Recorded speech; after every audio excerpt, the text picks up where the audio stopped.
Hi friends, welcome to our channel. இன்னைக்கு story சீரீஸில் நாம் பார்க்க போகிற ஸ்டோரி முயல் மற்றும் ஆமை.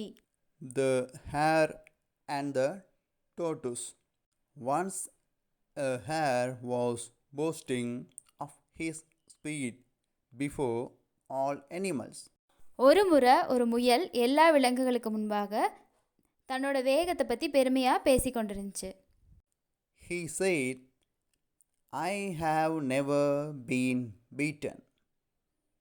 I challenge anyone here to race with me.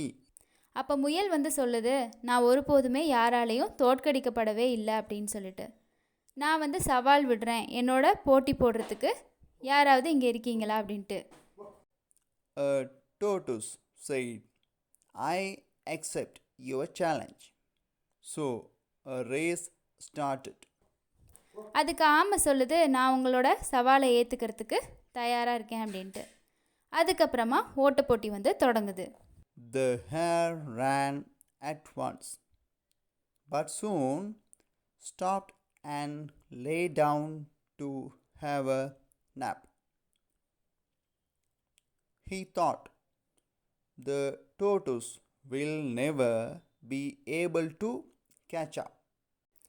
ஒரே முறையில் முயல் வேகமாக ஓடிட்டு கொஞ்ச நேரத்தில் ஒரு இடத்துல நின்னதுக்கப்புறமா ஒரு குட்டி தூக்கம் போடலாம் அப்படின்னு சொல்லிட்டு நினைக்குது. அப்போ முயல் யோசிக்குது, ஆமையால் நம்மளை ஒருபோதுமே பிடிக்க முடியாது அப்படின்னு சொல்லிட்டு ஒரு மரத்துக்கு கீழே குட்டி தூக்கம் போட ஆரம்பிச்சிருச்சு.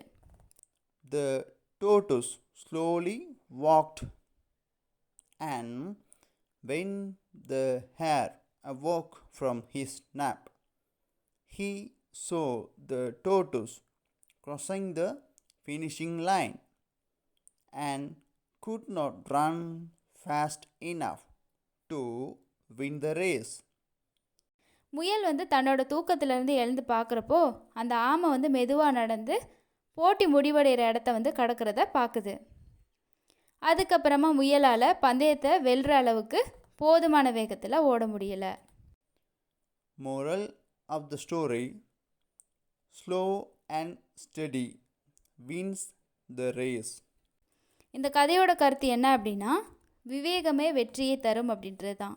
இந்த ஸ்டோரி உங்களுக்கு பிடிச்சிருக்கும் அப்படின்னு நினைக்கிறேன். பிடிச்சிருந்துச்சு அப்படின்னா நிறைய பேத்துக்கு ஷேர் பண்ணுங்கள். இது போன்ற யூஸ்ஃபுல்லான வீடியோஸ்க்கு தொடர்ந்து நம்ம சேனலுக்கு சப்ஸ்கிரைப் பண்ணுங்கள். தேங்க்யூ.